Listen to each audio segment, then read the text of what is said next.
नमस्कार, जय श्री कृष्णा। स्वागत करता हूं मैं आपका अपने चरण कुंडली शास्त्र में। मैं हूं एस्ट्रोलॉजर रतन सिंह।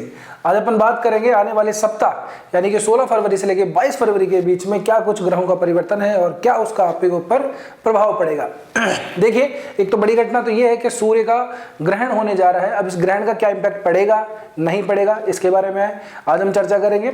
दूसरा, आप देखेंगे तो आपके दशम भाव के अंदर 4 ग्रह बैठे हैं। चंद्रमा का भी गोचर होगा, पंचग्रही योग आपके दशम भाव में बनेगा, यानी कि काम जो है हमारे पास में खूब भर भर के आने वाला है। ये और एक और बात, यहां से और भी बाकी कैलकुलेशन लगाते हैं तो धन योग भी बन रहा है। जी हाँ, यानी कि मोटा पैसा आने की काफी अच्छी उम्मीद है और उसके बाद में ये समय बदल जाएगा तो चीजें हाथ से निकल जाएंगी। तो इस अवसर का लाभ ले लीजिए। तो वृषभ राशि वाले हों चाहे वृषभ लग्न वाले हों, ये वीडियो आप ही के लिए है। देखिए, सबसे पहले तो हम ग्रहण की बात कर लेते हैं। ग्रहण 17 तारीख के आसपास पड़ेगा, 17 फरवरी को। लेकिन ये ग्रहण भारत में दृश्य नहीं है। जो ग्रहण जिस देश में दृश्य नहीं होता उसका प्रभाव भी वहां पे नहीं पड़ता। हाँ, ये ग्रहण क्योंकि सूर्य ग्रहण है तो सूर्य की जो राशि है यानी कि सिंह, उसके ऊपर जरूर प्रभाव पड़ेगा, क्योंकि सिंह राशि वालों पे वैसे भी ढैया चल रही है। और यदि आपका ऐसा लग्न बनता है, सिंह का आपका अगर लग्न है, तो फिर ये जरूर आप लोगों के लिए थोड़ा सा चिंता का विषय है। इसके अलावा कुंभ राशि वालों के लिए भी थोड़ा सी चिंता का विषय है। चाहे ग्रहण कहीं पे भी हो, जिसके राशि के ऊपर ग्रहण चल रहा होता है, जिसके ऊपर बन रहा होता है, उसके ऊपर भी थोड़ी सी चिंता हमको यहाँ पे दिखाई देती है। तो यदि आपका सिंह लग्न है या कुंभ लग्न है तो जरूर हमको सावधानी रखनी चाहिए। इसमें बेसिकली क्या है, डिसीजन मेकिंग थोड़ी सी काफी वीक हो जाती है, आदमी काफी ज्यादा डल हो जाता है ऐसे टाइम पे। तो नेक्स्ट 1 मंथ तक आप लोगों को इससे थोड़ा सा बचना चाहिए, जब तक कि जो सूर्य हैं वो कुंभ राशि के अंदर रहेंगे। ये लगभग 15 अप्रैल के आसपास तक यहाँ पे रहेंगे। तो यदि आपकी सिंह राशि या कुंभ राशि पड़ती है या लग्न बनता है आप लोगों का, तो आप लोगों को अगले 1 महीने तक जो है थोड़ा सा डिसीजन अपने थोड़े से ऐसे नहीं लेने चाहिए जो बहुत ज्यादा रिस्की हो। ठीक है ना, बस इतना ही ध्यान रखना है, बाकी कोई चिंता की बात नहीं है। अब हम एक एक करके बात करते हैं करियर जॉब की। दशम भाव के अंदर शुक्र बुध का मिलन है, राहु यहाँ पे ऑलरेडी बैठे हैं, सूर्य भी यहाँ पे 13 फरवरी को आ चुके हैं। अब यहाँ पे चतुर्ग्रही योग बन रहा है दशम भाव के अंदर। अब आप देखें तो चंद्रमा का गोचर भी होगा। चंद्रमा का गोचर 18 और 19 फरवरी को यहाँ पे होगा, तो पंचग्रही योग बनेगा। अब आप थोड़ा सा 2 बातें हमको यहाँ पे देखना जरूरी है। क्या है कि सूर्य के ऑलरेडी जो है ग्रहण पड़ेगा इसी तारीख के आसपास। फिर चंद्रमा और जब सूर्य एक जगह होते हैं, इसका सिंपल सा मतलब ये होता है कि उस समय पे अमावस्या के आसपास का समय चल रहा है, तो चंद्रमा भी ग्रहण पे है। ठीक है ना, सूर्य के पास में कोई ग्रह आता है तो अस्त हो जाता है सामान्य रूप से। अब सूर्य और चंद्रमा एक जगह बैठे हैं, इसका मतलब जो है चंद्रमा जो है वो अमावस्या वाले चंद्रमा है। और यदि आप देखेंगे तो इसी समय के आसपास यानी कि 16 जो फरवरी है वहां पे अमावस्या आपको दिखाई देगी। तो 17-18 मैंने यही बताया, तो 2-3 दिन जो समय रहेगा वो यहाँ पे इनका ग्रहण का समय रहेगा। ठीक है ना, तो 2 ग्रह तो हमारे ग्रहण में हैं। अब बात आती है राहु और बुध और शुक्र की। बुध, शुक्र, राहु ये तीनों ही जो ग्रह हैं आपस में एक तो मित्र हैं, मटीरियलिस्टिक चीजों को दिखाते हैं, यानी कि भौतिक सुखों को रिप्रेजेंट करते हैं। तो आपके काम के अंदर जो है ग्रोथ यहाँ पे निश्चित रूप से दिखाई देती है। यदि आपकी मेन पत्रिका के अंदर राहु बुध शुक्र इनकी ग्रहों की स्थिति अच्छी है, या फिर सूर्य एक चंद्रमा की भी ग्रह स्थिति अच्छी है, तो फिर आप लोगों के लिए ये जो समय है बहुत ज्यादा लाभकारी है। तो जिन लोगों को नया काम मिला है, काम के अंदर ग्रोथ हुई है ना, उन लोगों को जरूर कमेंट करके बताना है। जिन लोगों के साथ में समस्या आ रही है वो भी कमेंट करके बताएं कि वास्तव में इस युति का हमको लाभ नहीं मिल रहा। तो इसका मतलब ये है कि आपकी मेन पत्रिका के अंदर कहीं ना कहीं ये ग्रह जो है मैलेफिक बैठे हुए हैं, या फिर जो ग्रह की दशा, अंतरदशा, महादशा चल रही है वो आपके फेवर में नहीं चल रही है। ठीक है ना।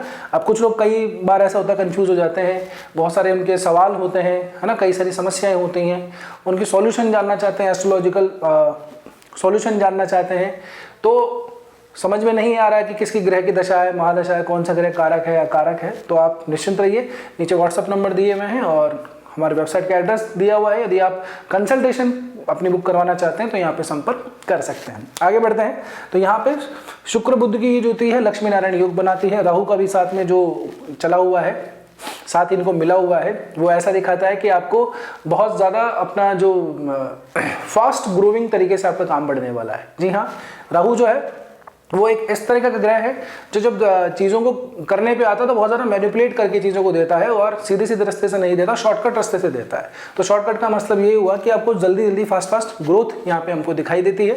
तो जो लोग जॉब स्विच करना चाह रहे हैं, चेंज करना चाह रहे हैं, उन लोगों के लिए बहुत ही ज़्यादा अच्छा समय है। फिर दूसरी बात, दशमेश जो है शनि बनते हैं जो कि जस्ट आगे है ना, यानी कि मीन राशि के अंदर बैठे हुए हैं। दशमेश का एकादश भाव में बैठ जाना एक तरीके से शुभ ही माना जाता है, यानी कि काम के अंदर हमको यहाँ पे ग्रोथ दिखाई देती है। ये भी बस तय बात है कि आपकी मेन पत्रिका के अंदर शनि की स्थिति ठीक होनी चाहिए, क्योंकि वैसे भी आपकी जो पूरा चार्ट है, चाहे वृषभ लग्न वाले हों, राशि वाले हों, उनके लिए जो योग कारक ग्रह बनते हैं वो शनि ही बनते हैं, क्योंकि नवमेश और दशमेश ये शनि ही बन रहे हैं आप लोगों के लिए। तो शनि की भी पोजीशन यहाँ पे आपकी मेन चार्ट के अंदर अच्छी होना जरूरी है, ठीक है ना।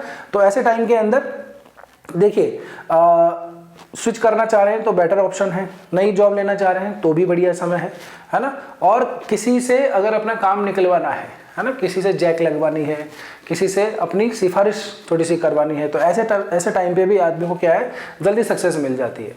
जो गवर्नमेंट ऑफिशियल्स रहते हैं, अंडर टेबल इनकम करते हैं, उनके लिए भी ये टाइम थोड़ा सा ठीक है, पर ग्रहण का समय है, ये ध्यान रखिएगा।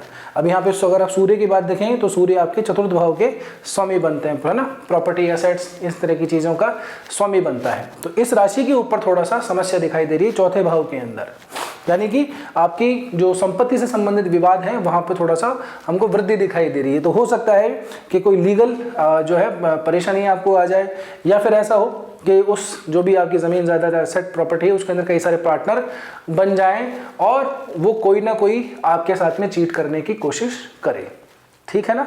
तो लीगल डिस्प्यूट्स ना हो, इसलिए दोस्तों उसको चेक कर लीजिएगा, अपनी संपत्ति वगैरह को, जो भी आपका घर मकान दुकान वगैरह है।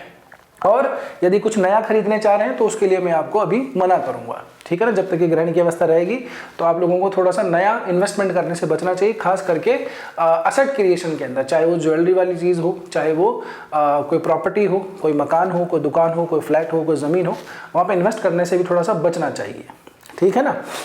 काम की ग्रोथ अच्छी है, कोई समस्या वाली बात नहीं है। तो नए ऑप्शंस आपके लिए खुल रहे हैं, दो बहुत बड़े अच्छे खासे धन योग यहाँ पे आ रहे हैं। सूर्य का यहाँ पे इन्फ्लुएंस हमको नहीं भूलना चाहिए, तो इसीलिए क्या है कि कुछ ऐसी चीज़ों से आपको बच के रहना है, यानी कि किसी का बुरा करके काम को अपने को आगे नहीं बढ़ाना है, किसी को टांग खींच करके आप थोड़े आगे ग्रोथ ना करें, नहीं तो जैसे समय, क्योंकि सूर्य 2 महीने बाद के अंदर उच्च अवस्था के अंदर आएंगे 12वें भाव के अंदर, तो आपको ऐसी जगह पे पटकेंगे कि आप क्या है कि बुरी तरह से पस्त हो जाएंगे। तो समय जो है इसका संयमित रूप से, नैतिक रूप से इसका तभी ऐसे ही इस्तेमाल करना है, अनावश्यक किसी को परेशान नहीं करें। बिजनेस की बात करूं तो व्यापार भाव का स्वामी मंगल बनता है, जो कि आपके उच्च अवस्था का चल रहा है। इस सप्ताह की शुरुआत में ही 16 और 17 फरवरी को चंद्रमा का साथ मिलेगा मंगल को। मंगल और चंद्रमा जब साथ होते हैं, वैसे भी आपको ध्यान हो तो 15 फरवरी को हम जो है एक पहले वीडियो बना चुके हैं आपकी राशि के लिए, अलग से शिवरात्रि भी पड़ेगी, उसके लिए अच्छा से उपाय भी बताया हुआ है। तो अगर आप अभी तक भी आपने नहीं देखा है तो आप जरूर से जाके देखिएगा। चंद्रमा और मंगल साथ में रहेंगे, ऐसे समय में क्या होता है, व्यक्ति के अंदर एनर्जी बहुत ज़्यादा आ जाती है। अच्छा, जिनका प्रोफेशन ऐसा है कि इलेक्ट्रॉनिक्स चीज़ों से रिलेट करते हैं, आईटी फील्ड के अंदर है ना, या फिर इंजीनियरिंग फील्ड के अंदर लोग जो काम करते हैं, उन लोगों के लिए समय काफ़ी ज़्यादा अच्छा है, शुभदायी है ना। इस समय के अंदर आप लोगों को अपने घर से, घर परिवार वालों का भी सपोर्ट मिलता हुआ दिखाई दे रहा है, साथ साथ एक एनर्जी जो बहुत ज़्यादा आप इस समय फील करेंगे, ठीक है ना। और आपको जो लक बाई चांस जो चीज़ें होती हैं वो भी आपको सपोर्ट करती हुई दिखाई देती हैं, खास करके शुरुआत के 2 दिन में। बहुत सारे लोग चंद्र मंगल की युति को अलग अलग तरीके से, अनाप शनाप तरीके से उसको मैलिफिक भी बताते हैं, पर ऐसा नहीं है, ज़रूरी नहीं है। मंगल जो है अभी उच्च अवस्था के अंदर है आपकी राशि के लिए। मंगल को आप देखोगे तो 7वें भाव के कारक बनते हैं और 12वें भाव के कारक बनते हैं। भाव तो इनके पास में अच्छे नहीं है, लेकिन जिस भाव में पोजीशन है वहाँ पे मंगल जरूर से ठीक है। हाँ, अपने पिता का स्वास्थ्य का थोड़ा सा आप लोगों को स्पेशली ध्यान रखना है। अगर उनको हार्ट की प्रॉब्लम है या फिर कोई कोलेस्ट्रॉल से रिलेट करती हुई प्रॉब्लम है, तो आप लोगों को उनका थोड़े से जो है तबियत वगैरह का ध्यान रखना है। कुछ रेगुलर चेकअप वगैरह करवाने हैं तो पहले ही करवा लीजिएगा। बात करें आपके बिजनेस और वेल्थ की, तो मैंने आपको प्रॉपर्टी एसेट्स के बारे में तो बताया कि अभी तो खरीदने का समय नहीं है डिस्प्यूट के चांसेस हमको दिखाई देते हैं। पैसा वगैरह के लिए बहुत बढ़िया समय है, क्योंकि द्वितीय भाव का स्वामी आपके लिए शुक्र महाराज बनते हैं। पंचम भाव के समय भी क्षमा कीजिएगा बुध महाराज बनते हैं। सेकंड और फिफ्थ लॉर्ड जो हैं आप लोगों के लिए बुध बनते हैं। कहाँ बैठे हैं देखिएगा आप, दशम भाव के अंदर बैठे हैं। बुध शुक्र के साथ, लग्नेश के साथ, राशि के साथ में युति करके बैठे हैं। इसका मतलब यह है कि धन के मामले के अंदर बहुत बढ़िया समय है। और जो विद्यार्थीगण हैं, जो एग्जाम्स वगैरह की प्रिपरेशन करते हैं, या छोटे बच्चे भी हैं जिनकी बोर्ड एग्जाम्स भी हैं, क्योंकि आने वाले समय में बोर्ड एग्जाम्स भी हैं, तो अभी तक का जो समय है ये तो आप लोगों के लिए काफ़ी अच्छा है। पढ़ाई वढ़ाई बहुत बढ़िया से चल रही होगी, है ना। जो कॉम्पिटिशन एग्जाम की तैयारी करते हैं, खास करके ऐसे जो एप्टीट्यूड टेस्ट वाले हैं, है ना, जैसे एसएससी, बैंकिंग वगैरह, उन लोगों के लिए समय ठीक है। पढ़ाई में पूरी तरह से झोंक दीजिए अपने आप को। दिमाग जो है बहुत बढ़िया इस समय चल रहा होगा, याद भी काफ़ी चीज़ें रह रही होंगी। कुछ नया सीखने का, कुछ नया लर्न करने का प्लान कर रहे हैं तो बहुत बढ़िया समय है।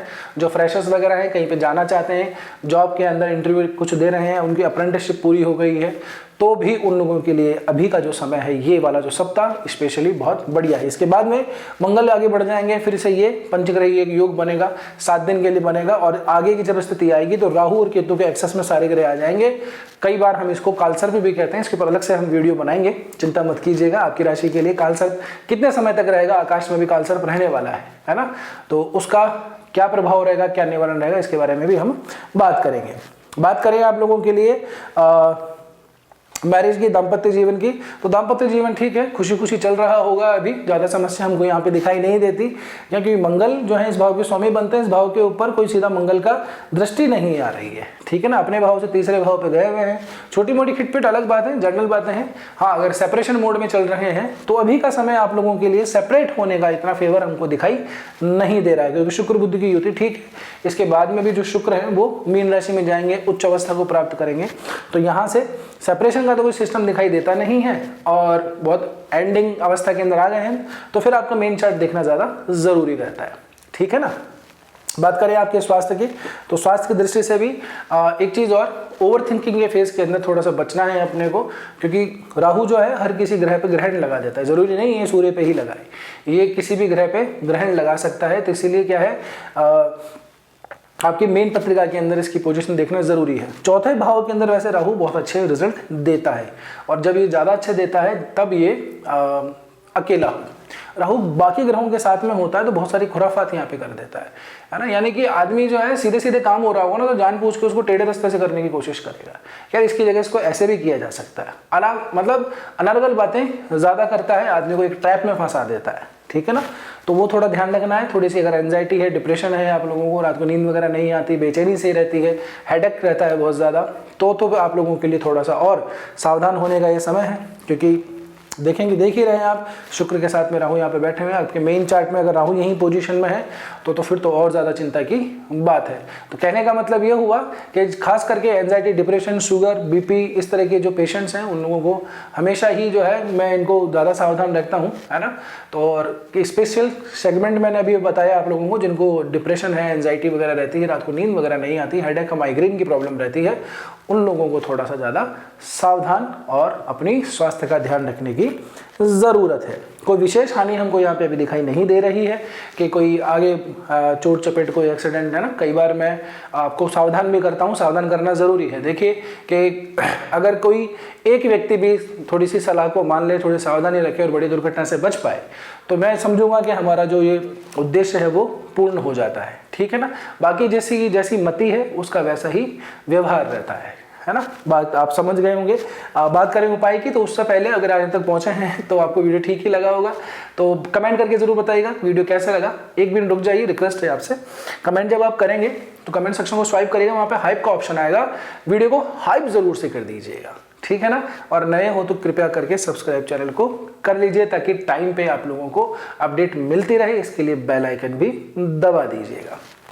बात करते हैं उपाय की, तो उपाय का तो देखिए अभी तो बहुत इस तरह का बना हुआ है आप लोगों के लिए जो योग है, तो इसका 2 काम आप लोग कर लीजिए। सूर्य के इस ग्रहण से बचने के जो तरीके हैं वो इस तरह के हैं कि अगर कुछ अनाज वगैरह आप दान करें तो बहुत बढ़िया रहेगा आप लोगों के लिए, ठीक है ना। या फिर जो ज़रूरतमंद है उनको भोजन का, फूड अगर आप उनको दान करें, फूड का मतलब आप स्पेशली जिसके अंदर ब्रेड वगैरह हो, यानी कि अन्न दान जो है वो ज़्यादा महत्वपूर्ण होता है इस समय के अंदर। बड़े डिसीजन लेने से आप लोगों को बचना चाहिए। एक और बात, अगर यदि आप जो हैं भगवान श्री कृष्ण, माता राधा के मंदिर जाएं या भगवान विष्णु से संबंधित जो भी अवतार हैं जिसके भी आपके अंदर भाव आते हैं, श्रद्धा आती है, उनके मंदिर जाना ज़रूर से शुरू कीजिए। मैं हर बार आप लोगों को बोलता हूँ एक आरती ज़रूर पकड़ लीजिए डेली की, वो भी अब तक भी नहीं की तो ज़रूर से कर लीजिए। और नियमित रूप से जो भी आपके आराध्य हैं, जो भी आपके इष्ट हैं, उनसे संबंधित कोई स्तुति, कोई पाठ, कोई स्तोत्र अवश्य किया कीजिए। दिन में 15-20 मिनट, सुबह सुबह का सिर्फ, ज़्यादा नहीं, 15-20 मिनट तो आपको देना ही चाहिए। ठीक है, आदित्य हृदय का स्तोत्र का पाठ कर पाएं तो बहुत ही उत्तम, नहीं तो सूर्य भगवान को आप जो है सफ़ेद चंदन या लाल चंदन मिला करके, ग्रह निर्भर करता है कि आपकी मीन पत्रिका में किस तरह से है, जनरली सूर्य को लाल चंदन ही जो है अर्पित किया जाता है, लेकिन वो बहुत ज़्यादा तीव्र है, बहुत ज़्यादा ऊर्जावान है, बहुत ज़्यादा फायर कर रहा है, तो हम उसमें फिर सफ़ेद चंदन मिलाते हैं, थोड़ा सा उसको शीतलता प्रदान की जा सके, है ना। तो आप थोड़ा सूर्य को अर्घ्य देना प्रारंभ कर लीजिए, इतना सा काम करिए। अगर आप कर सकते हैं तो आदित्य हृदय का स्तोत्र का पाठ कीजिए, वो भी नहीं होता है आपसे तो मैंने आपको कहा राधा कृष्ण जी का कोई मंदिर हो आपके आसपास तो डेली रूटीन में जाया कीजिए और उनसे संबंधित कोई स्तुति स्तोत्र जो भी आपको याद है, जो भी आपको समझ में आती है, वो ज़रूर से किया कीजिए। ठीक है, तो आज के वीडियो में इतना ही, मिलते हैं अगले वीडियो में, तब तक के लिए स्वस्थ रहिए, मस्त रहिए, अपना और अपनों का ध्यान रखिए। जय श्री कृष्णा, जय श्री राम।